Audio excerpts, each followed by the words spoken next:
Hello everyone, this is Husky here. I'm going to be casting a 1 versus 1 between the blue Zerg player OGS TheWInd, and he is spawning down here on the bottom left side. His opponent is going to be MakaPrime, the red Terran, spawning up here in the top right side. Now they seem to be talking here in a language that I do not understand, also known as Korean. I don't speak Korean, so if people could translate for me. I'm always curious to see what these players say. They tend to be really nice, really good mannered. It's just kind of the Korean way to be super nice to your opponent and be well respective.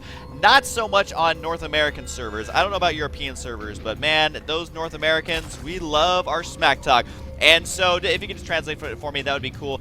Now, both these players are very highly regarded in the StarCraft 2 scene in Korea. They're both top-tier players, and I honestly don't know who I expect to win. But I will mention that MakaPrime is currently ranked 70th on the Korean servers with 730 wins, 516 losses. His opponent WIND, which is who we're looking at right now, is currently ranked 38th on the Korean server, so definitely quite a few ranks above his opponent.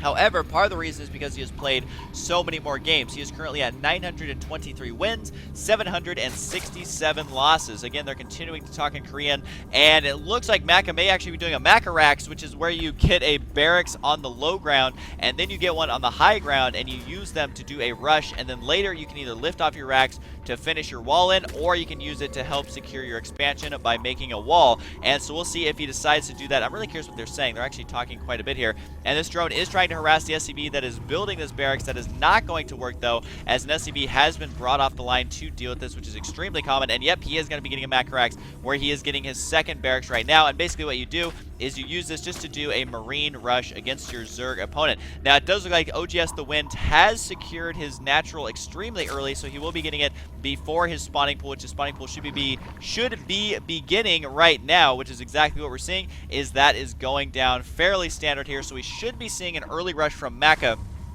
I can't imagine that he is not going to be doing this early rush, simply because of the fact that he has two barracks. There's no reason to get two barracks unless you are going to rush. So here comes the first Marine right now, and we could potentially see both of these Marines, or both of these barracks rather, used to attack his opponent extremely early, even bringing off two SCVs, which is not very standard at all, which is going to show his opponent that, oh, he's going to be doing a bunker rush. And it's not that this rush is unstandard, it's just that when you see these SCVs, you know exactly what's going on, and that is going to be bunkers placed right here. Most likely, potentially could place bunkers on the ramp as well, although the drones have been pulled off the line, and he is going to do everything in his power to prevent this bunker from going down. The bunker has been put down against the wall. I don't know if that actually is going to have enough HP to stay alive, as the drones are now punching away at it. That is going to have to be canceled. There is the force on the cancel right there, but the Marine is here. The second Marine nearly on the way. Two more Marines have spawned, and we do have a spine crawler, it looks like, actually on the way, spawning down right here. And so a couple Marines. Once there are four Marines, this could be extremely powerful against his opponent, although apparently using his SCVs to mine some minerals just for funsies, I guess, taking away from his opponent. But four Marines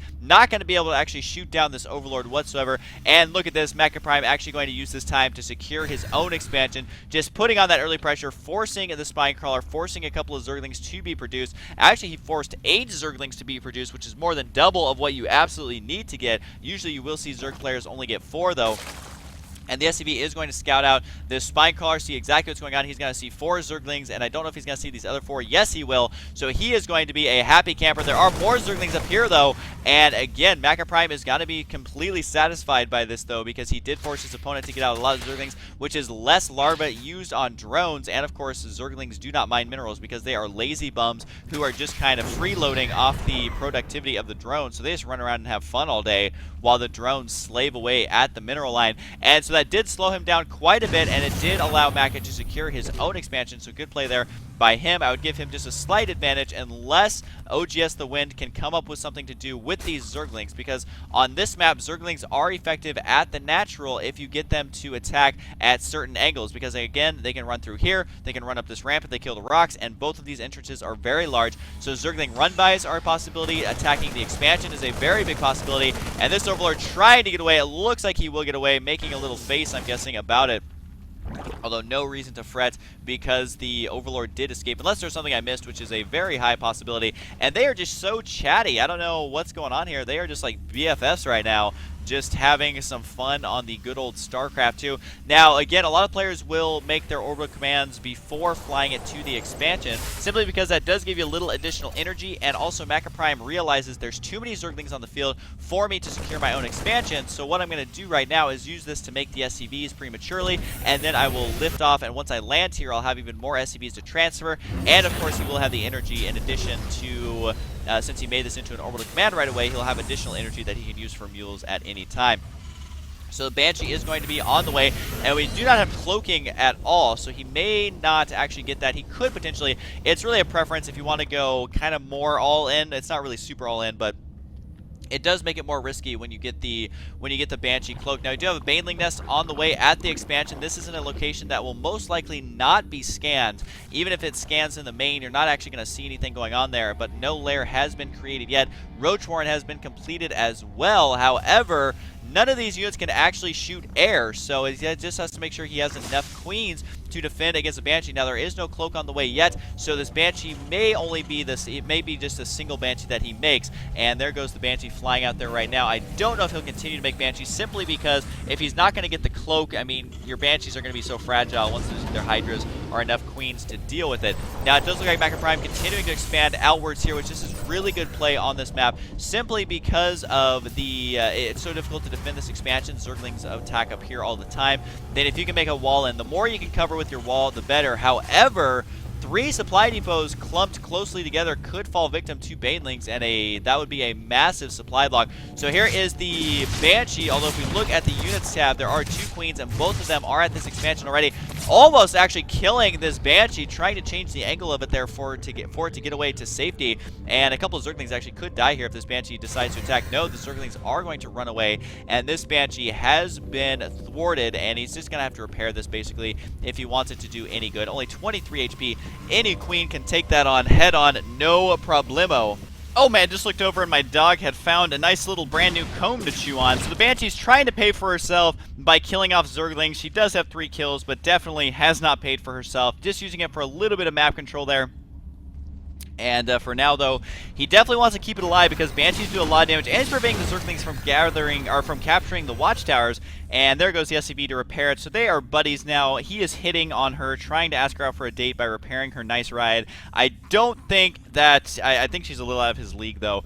And so what do we have on the way right now? We do have some roaches, some queens. Oh, wait, nope, production. There we go. He did have 3 queens right there, which is actually a really good thing. So you can use 1 queen to constantly be producing creep down here, which is so crucial, and it's basically something that players are beginning to do a lot more, in that they basically use the creep to their advantage a great deal. This siege tank, there we go, finally going to be sieging up there. I was going to say he is the not smart siege tank of the Terran Dominion, but there are now 3 siege tanks out here, more siege tanks on the way, and I'm kind of curious as to if he is going to make a ton of Banelings and try and end this really quickly, or what exactly he's going to do. Well, there goes a lot of Banelings right now, and more Zerglings are going to be spawning here. Now, he does have centrifugal hooks on the way, or centrifugal, depending on where you are from, which I have heard that both are okay to say. So there are a lot of Banelings now. The upgrade has finished, and roaches are on the way as well. So he may try and do an entrance bust here. These supply depots could fall victim to splash damage,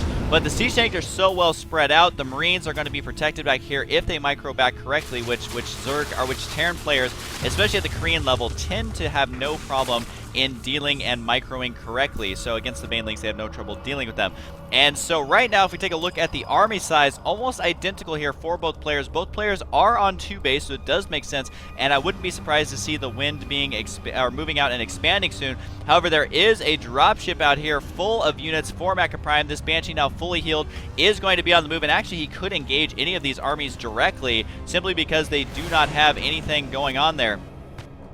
I mean, as far as anti-air is concerned, it is no problem. So this thing was able to kill off that. This drop down here did force a cancel on the hatchery, and the drone not able to get away. What's this Marine doing? He's like, guys, ugh. And so apparently his orders were to stand there and die like a man, and that's exactly what he did. Now, the second Overlord is going to be taken out by this Viking, so really, again, Maka is definitely playing this out exactly how he needs to, although of course he's going to have to deal with roaches, zerglings, and banelings, which is always a fun unit combination to try and deal with, simply because the creep now has been moved out all the way to the center of the map, and it could be encroaching on Terran territory soon. Now, it does look like TheWInd is actually opting to go for the mineral expansion, a little bit easier to defend, but the high yield expansion reaps better rewards, although this is probably better for Zerg players to do this because you can get your creep down here right away, and it's super easy to defend. But for now, MakaPrime going to the center of the map, which is going to leave this area vulnerable to tons of different counterattacks. Mutalisk now spawning as he is just going everything on in the book. He's getting infestors as well, and so I really got to hand it to TheWInd. He is getting out a lot of units just for fun, it would appear. But these mutas are going to fly in here, trying to do as much damage as possible.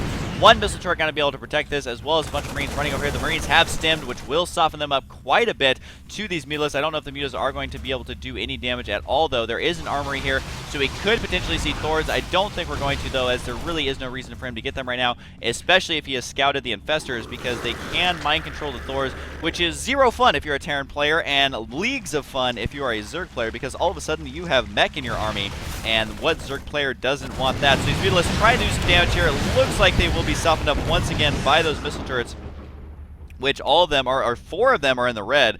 They are super low on HP. If they get caught at a position, it's going to be lights out for them.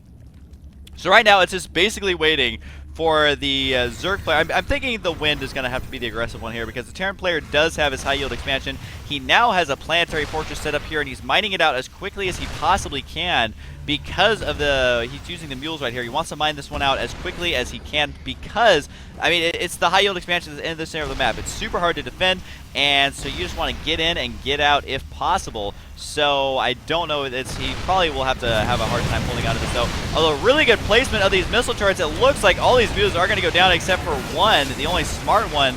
And he is indeed making a face right there in regards to that, which just shows that he is not too happy about that.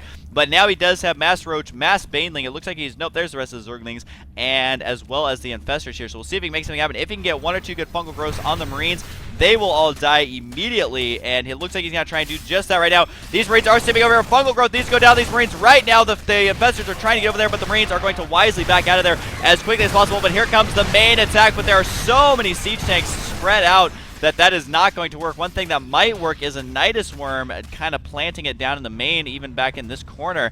Don't know if that's going to happen, though. This army is forced to back out, and actually we are going to see some Thors, as they are now being produced. I thought we would just see upgrades for the siege tanks, but that is not going to be the case. So Thor is here, as there is now 2 Thors, so I guess I should say it twice, but I'm not going to. You guys thought I was going to, and I built up the hype, and I'm not going. Thor is here. All right, I couldn't resist. So now there is going to be, what is this? He is actually getting a Nidus Worm on the way. I actually didn't realize he was doing that when I said it, and so he is going to do that, which is a good choice. I love when all these roaches shoot at the same time. It is so cute. It's like they're playing in a water park or something, just splashing each other. Although now there's so many missile turrets, I don't know if he's going to be able to get the Nidus Worm in there, because it will be spotted immediately. Not that the missile turrets can shoot it or anything, but then the Terran player will know about it and can react accordingly. So here's the one last Mutalisk over here. He does have 6 kills, which does promote him to a Slayer, which means absolutely nothing, but that is what it is. And so right now, if we look at the army size tab, 199 for the Terran player. Rarely will you see a Terran get maxed out before a Zerg, and 150 for TheWInd. So TheWInd is like, I don't know what to do right now, because the Terran player has all of his expansions completely settled in, and there is going to be a drop over here, stemming up these Marines to do as much damage as possible, but these roaches are going to be able to hold this off. But it looks like this dropship is going to get away, unless he just keeps flying it into these queens. Which, no, don't attack your own extractor. That's not something you want to do there. So a little bit of a misclick there, but that is what happens when you tell your units to attack, move all over the place. And so are the queens going to intercept it? Could fungal growth right there, which is exactly what he did. And then the queen is going to throw her little darts, and boom, it explodes. They all die. There were no survivors. They were not even as lucky as some of the people on the Titanic, because some of those people survived. None of the people on the medevacs, though, did survive, so not a good situation to be in if you are those Marines in the medevacs. But he's already going to be maxed out here in just a second. He has 4,000 minerals. He's just basically sitting back, mining the entire map, and getting the right unit combination that he wants, and probably working on massive amounts of upgrades. He does have ship weapons level 1 and is making 2 Vikings. Kind of actually surprised that he's not getting more upgrades, simply because of how much money he has. and the fact that his army is already at max supply. Now, if we do look at the, I don't know what they're saying again, I'm really kind of curious, but the armor upgrades are at 2, and we actually have weapons level 3 and Zerg Flyer attack level 1, because that's going to go in handy for the 18 mutalisks that are on the way. So we'll see if he can do any sort of harassment. Now, he does have a bunch of Thors on the field, or at least 2. Did he stop at 2? No, he has 3 Thors. So if you miscontrol the Mutalist there, then that is bad news. Now, he did lose some Overlords, which he will have to remake, as he those weren't just extra Overlords. Those were part of the ones that were 200 of his supply. So 5,000 minerals, 1,500 gas, and he's just slowly splitting the map in half. If you look right here, it's about 50-50 for either player. Both players are taking this extremely difficult and extremely rarely taken expansion over here on the center left and center right sides. But this mini Mutalist, can they make something happen? Because this is a lot of turrets. He is walled in tight. Gonna be difficult to actually get into that Terran's base to make anything happen. He is going to intercept the medevac though, so free kills there. This Marine actually managing to make it out, but he did not survive very long to all these Mutas. Now, there are so many missile turrets here. These Mutas are probably going to want to fly away. I'm really surprised that he is engaging this right now, as there are just so many missile turrets here. This is exactly the missile turret's purpose, is to defend against stuff like this. And this Viking over here trying to engage these Mutalisks, so it's going to be controlled back and forth, killing the watchtower, which those things actually aren't cheap. And he is going to unload a nice one right here, so he did free up some space with these Mutas, but he needs to back up those Mutas away from the Thors, as Thors do additional splash damage. That was taken out ridiculously quick though, so that attack is not going to work. Let's take a look at the units lost tab after that battle. Both players actually fairly even there, because there were so many turrets that actually went down, and more turrets are being constructed. Apparently SCV is getting taken off of the gas to make that happen, although it's not like he doesn't have enough gas. Wow, so many more mutas being produced once again, and he's actually not making anything right now except for drones for the Zerg player. The Terran player, on the other hand, is continuing to work on his upgrades, working on upgrade level 3 for the infantry, weapons level 2 for the ships, and just getting out a lot of Vikings on the field. If we do look at the units tab, 5 Vikings with more being produced, 17 siege tanks. That seems like a siege tank too many. Wow, I don't know what you're supposed to do with 17 siege tanks against this many Mutalisks, but we'll see if he can actually make it happen. And so many Mutalisks over here, he could actually potentially kill this command center if you want, trying to micro as best he can to kill it, and it does look like he will get a bunch of Mutalisks going to be summoned down here, probably to repair the planetary fortress, but no. Now it was actually a complete waste, because now those mules cannot mine. I mean, they can mine, but it's really long distance. So that actually did a lot more damage than we might think, because he could have summoned those mules somewhere else, like mined out the rest of his expansion right away if he wanted. But it was in vain, and really the Terran, oh, he could have mined them out here, of course, at that expansion. So using his mutas as best he can just to kill off these expansions, could potentially kill this expansion as well that is trying to be rebuilt. But nope, it's not going to happen. The mutas flying away and able to make it out safely for the most part anyways. So these mules, I think, are only going to get like 1 trip, plus they're going to steal a lot of minerals. Each time they steal these minerals, it is 30, so I'm not sure if they're actually going to make it there. Maybe they will. I don't know. It's going to be close, as they do have a long travel distance, which is really not that long unless you're a mule, in which case your life expectancy of like 10 seconds, everything seems like eternity. So again, both players are, I'm assuming, maxed out, or getting close to it. Yes, 198 for the Terran, 200 for the Zerg. A bunch of SCVs over here stacked on top of each other as they try to mine that, and look at that, a poor mule massacre.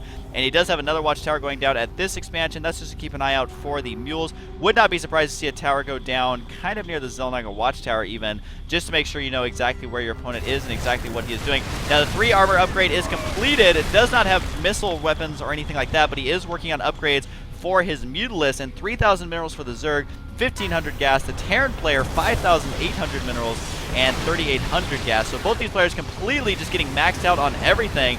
And not that you can be maxed out on minerals, but the maxed out on supply and working towards those upgrades. I'm really not sure what either player can do. I mean, mass Mutalists like this is just not going to win you the game. I mean, he's continuing to make more and more mutas. Rarely will you see this many mutas in a game, which they are continuing to talk here with sad